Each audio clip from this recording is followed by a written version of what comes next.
Hi, good morning. Welcome to my vlog. Today guys ay magbibigay ako ng vitamins ng aming pusa para sa kanyang skin and hair. Lagay mo natin dito dahil kay i-scoop natin.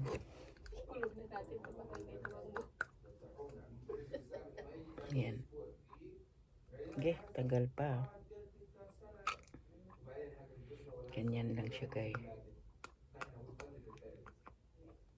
Unahin natin yung isa kasi yung isa grabe tatakbo kagad yun.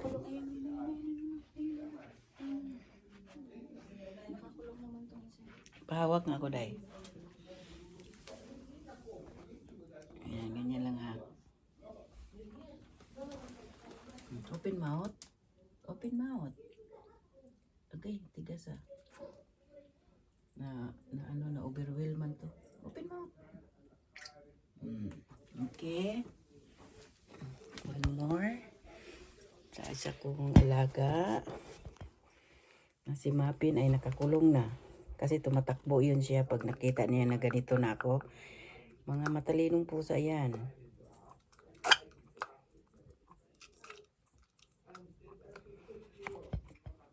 Tusok mo na. Yan ang aming pusa. Tinago na. Open mouth. Huwag mo idura ha. Bantay lang kay. Open mouth. Ah! Uy. Hirap talaga ito pa inumin, no? Yan. Okay, magdamit sa damit ko. Yan na. Patay na.